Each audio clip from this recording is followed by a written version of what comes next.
Assalamualaikum warahmatullahi wabarakatuh. Hai semuanya. Perkenalkan, nama saya Dila Rizky Amanda, NIM 0314212024 semester 3, Prodi Tadis Bahasa Indonesia, Universitas Islam Negeri Sumatera Utara. Baiklah, di sini saya akan membawakan mata kuliah Sejarah Peradaban Islam yang berjudul Perang Salib dan Pengaruhnya Terhadap Peradaban Islam. Perang salib adalah kumpulan gelombang dari pertikaian agama bersenjata yang dimulai oleh kaum Kristiani pada periode 1095 sampai 1291. Biasanya direstui oleh paus atau nama agama Kristen dengan tujuan untuk menguasai kembali Yerusalem dan tanah suci dari kekuasaan Muslim. Dan awalnya diluncurkan sebagai respon atas permohonan dari Kekaisaran Bizantium yang beragama Kristen Ortodoks Timur untuk melawan ekspansi dari dinasti Saljuk yang beragama Islam ke Anatolia. Istilah ini juga digunakan untuk ekspedisi-ekspedisi kecil yang selama abad ke-16 di wilayah di luar benua Eropa, biasanya terhadap kaum pagan dan kaum non-Kristiani untuk alasan campuran antara agama, ekonomi, dan politik. Skema penomoran tradisional atas perang salib memasukkan 9 ekspedisi besar ke Tanah Suci selama abad ke-11 sampai dengan abad ke-13. Perang salib lainnya yang tidak bernomor berlanjut hingga abad ke-16 dan berakhir ketika iklim politik dan agama di Eropa berubah secara signifikan selama masa Renaissance. Nah, bila diukur dari waktu berlangsungnya perang salib, secara umum dibagi atas 3 periode. Periode pertama 1096 sampai 1144 Masehi. Akibat fatwa dan seruan Paus Urbanus II, pasukan salib bergegas mempersiapkan diri untuk melakukan balasan terhadap pasukan militer Islam. Pada musim semi 1097 Masehi, sebanyak 150 orang, yang sebagian orang Franka-Norman dan sebagian lainnya dari rakyat biasa, menyambut seruan Paus Urban untuk berkumpul di Konstantinopel. Sejak saat itu, Jenderal Perang Salib pertama ditabuh. Ratusan ribu pasukan salib ini di bawah pimpinan Raymond dari Toulouse, Bohemond dari Sisilia, dan Godfrey dari Bouillon, melewati Asia Kecil, Anatolia, wilayah yang saat itu termasuk daerah kekuasaan Saljuk Sultan Kilis Arslan Muda. Disinilah untuk pertama kalinya kaum Frank, penyebutan tentara salib, bertempur melawan pasukan Muslim. Tentara salib berhasil mengalahkan militer Muslim Saljuk selama sebulan pertempuran pada awal Juli 1097 Masehi di Doryleum. Pada periode kedua 1144 sampai 1192 Masehi.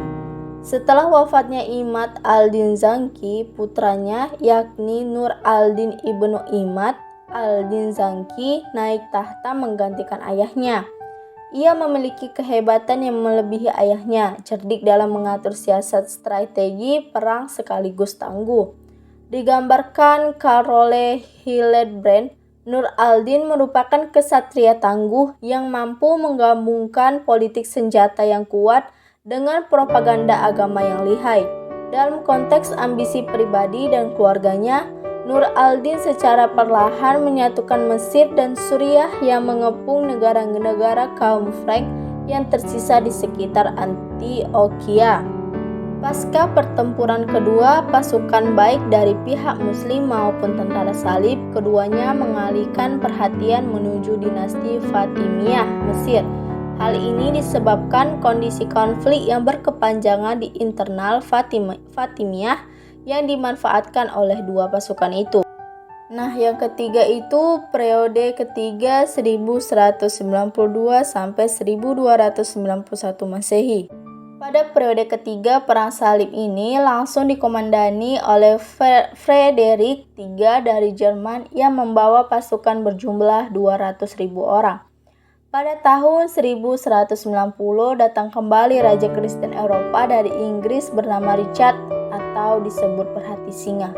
Richard dikenal sangat kejam sebab ia pernah membunuh 3.000 orang tawanan Islam.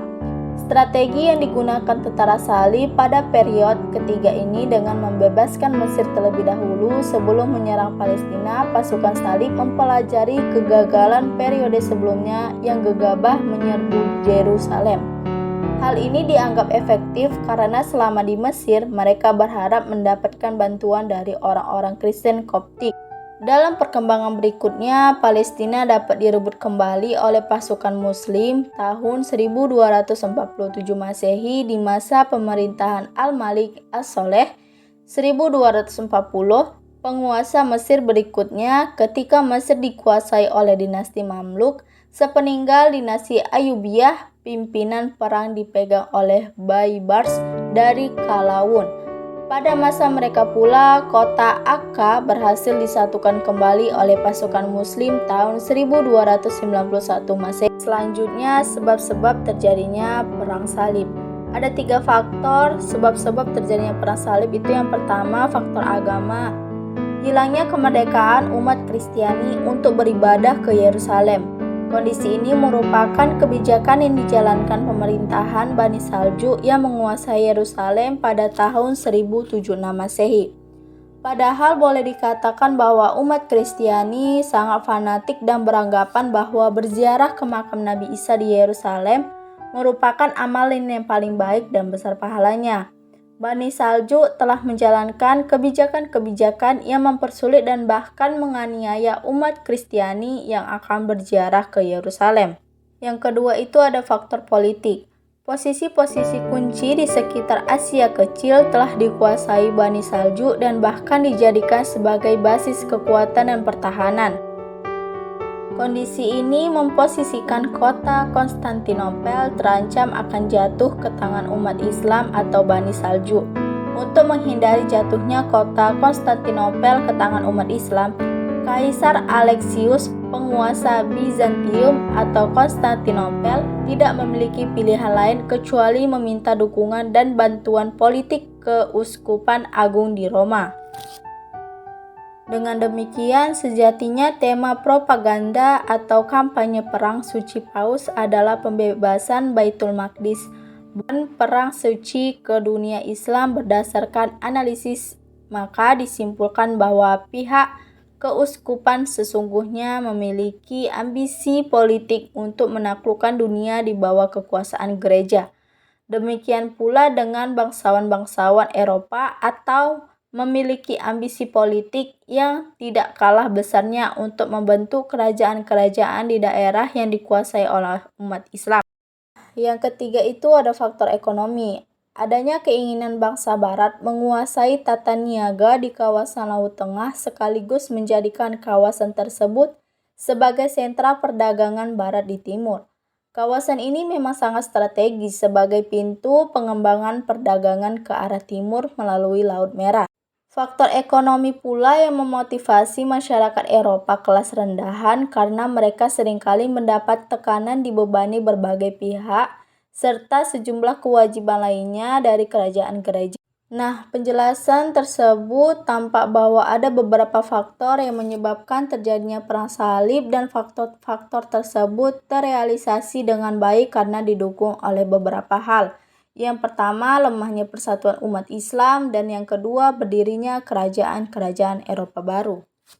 Nah, pembahasan yang terakhir yaitu dampak perang salib bagi dunia Islam dan Eropa. Dampak pertama, perang salib yang berlangsung antara bangsa Timur dengan bangsa Barat menjadi penghubung bagi bangsa Eropa khususnya untuk mengenali dunia Islam secara lebih dekat. Ini memiliki arti yang cukup penting dalam kontak peradaban antara bangsa Barat dengan peradaban Timur yang lebih maju dan terbuka. Kontrak peradaban ini berdampak kepada pertukaran ide dan pemilihan kedua wilayah tersebut. Bangsa Barat melihat kemajuan ilmu pengetahuan dan tata kehidupan di Timur, dan hal ini menjadi daya dorong yang cukup kuat bagi bangsa Barat dalam pertumbuhan intelektual dan tata kehidupan bangsa Barat di Eropa. Nah, dampak yang kedua, pra-perang salib, masyarakat Eropa belum melakukan perdagangan ke bangsa Timur. Namun setelah perang salib, interaksi perdagangan pun dilakukan. sehingga pembauran peradaban pun tidak dapat dihindarkan, terlebih lagi setelah bangsa Barat mengenal tabiat serta kemajuan bangsa Timur. Perang salib membawa perubahan yang cukup signifikan terhadap perkembangan ekonomi bangsa Eropa.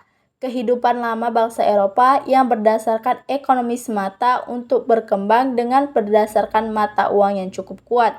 Dengan kata lain, perang salib mempercepat proses transformasi perekonomian Eropa. Nah, dampak yang ketiga, perang salib sebagai sarana mengalirnya ilmu pengetahuan dari timur ke barat. Pasca penyerbuan yang berlangsung lebih dari 2 abad, para tentara barat mulai menyesuaikan diri dengan kehidupan bangsa timur. Mereka melihat ketinggian peradaban dan budaya Islam dalam berbagai aspek kehidupan. Nah, yang keempat, bangsa barat melakukan penyelidikan terhadap seni dan budaya, serta pengetahuan dan berbagai penemuan ilmiah yang ada di timur. Hal ini meliputi sistem pertanian, sistem industri timur yang sudah berkembang dan maju, serta alat-alat teknologi yang dihasilkan bangsa timur seperti kompas kelautan, kincir angin, dan lain-lain. Nah, yang kelima itu perang salib yang meluluh lantakkan infra dan suprastruktur, terutama di negara-negara timur, berakibat tertanamnya rasa kebencian antara timur dan barat. Di benak Kristen, Eropa diyakini sangat membenci warga negara timur, baik yang beragama Kristen, Yahudi, terutama terhadap Muslim. Tentunya hal ini jika tidak disikapi dengan bijaksana akan menjadi bom waktu yang siap meledak kapan saja. Nah, yang terakhir itu, pada awal kedatangan tentara salib, kondisi umat Islam tidak bersatu. Terbukti adanya 3 kerajaan besar yang bertikai, yaitu dinasti Fatimiyah di Mesir, Daulah Abbasiyah di Baghdad, yang dikenalikan orang-orang Saljuk, dan dinasti Muwahhidun di Afrika. Ditambah lagi dari 3 dinasti ini, masing-masing internya pun selalu bertikai. Tentu hal ini memudahkan para tentara salib menyerang umat Islam yang tidak bersatu. Untuk itu, hikmah yang perlu diambil adalah perlunya persatuan dan yang dibangun dengan akidah benar berdasarkan Al-Quran. Baiklah, sekian paparan materi dari saya tentang perang salib dan pengaruhnya terhadap peradaban Islam. Semoga ilmunya dapat diterima. Terima kasih. Wassalamualaikum warahmatullahi wabarakatuh.